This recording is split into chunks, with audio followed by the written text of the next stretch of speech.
السلام علیکم پیارے بھائی اور بہنوں، مدینہ منورہ کی مقدس سرزمین جہاں ہر گلی، ہر راستہ و ہر مقام تاریخ اسلام کی خوشبو سے مہکتا ہے۔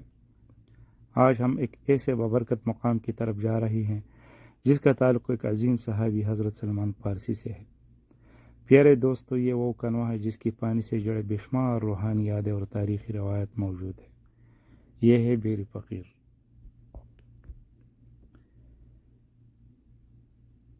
یہ مقام انسان کو سادگی، عبادت اور اللہ والوں کی زندگی کی یاد دلاتا ہے۔ مدینہ کی یہ مقدس زمین صرف مٹی نہیں، یہ عشق رسول صلی اللہ علیہ وآلہ وسلم کی خوشبو ہے، یہ صحابہ کرام کی قربانیوں کی گواہ ہے، اور یہ ہے بیر فقیر۔ اس کنویں سے حضرت سلمان فارسی رضی اللہ تعالیٰ عنہ کے باغ کو پانی جاتا تھا۔ وہ باغ بھی یہاں پہ بالکل قریب ہیں، ہم وہاں بھی جائیں گے، زیارت کریں گے۔ ہمارا ساتھ رہیے۔ ہمارا ویڈیو میں AI کوئی ایڈیٹنگ کوئی ایسا کچھ نہیں ہے، بس سادہ سی جو حقیقی ویڈیو ہے وہی میں نے ریکارڈ کیا اور آپ لوگوں کی خدمت میں پیش کیا، باقی آپ لوگوں کے اوپر ہے۔ یہ ہے حضرت سلمان فارسی رضی اللہ تعالیٰ عنہ کی باغ، اور یہ پانی بھی ماشاءاللہ کنویں کا پانی ہے، بہت پرانا، آج تک یہ پانی اس باغ میں آتا ہے۔ یہاں پہ نبی صلی اللہ علیہ وآلہ وسلم نے اپنے ہاتھوں سے 300 کھجورے لگائے تھے۔ وہ واقعہ بہت مشہور واقعہ ہے۔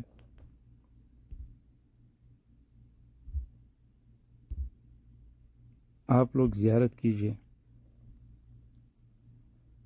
یہ صرف کھجوروں کا باغ نہیں بلکہ قربانی، وفاداری اور عشق رسول صلی اللہ علیہ وآلہ وسلم کی ایک زندہ نشانی ہے۔ روایتوں میں آتا ہے کہ جب سلمان فارسی غلام تھے تو ان کی آزادی کے لیے کھجوروں کے درخت لگانے کی شرط رکھی گئی تھی، اور پھر نبی صلی اللہ علیہ وآلہ وسلم نے اپنے مبارک ہاتھوں سے کھجوروں کے پودے لگائے، جن میں اللہ نے ایسے برکت عطا فرمائی کہ وہ سب سرسبز و شاداب ہو گئی۔ آج بھی جب زائرین اس مقام پر آتے ہیں تو دل عجیب روحانی کیفیت محسوس کرتا ہے۔ سبحان اللہ۔ یہ پانی بھی آپ لوگ دیکھ سکتے ہیں، یہ کھجوروں کی درخت ہے۔ ایسا لگتا ہے جیسے تاریخ کے وہ مبارک لمحے آج بھی اس فضا میں زندہ ہے۔ سبحان اللہ۔ اور اللہ تعالیٰ سے دعا ہے کہ آپ سب لوگ کی یہ زیارت نصیب فرمائے۔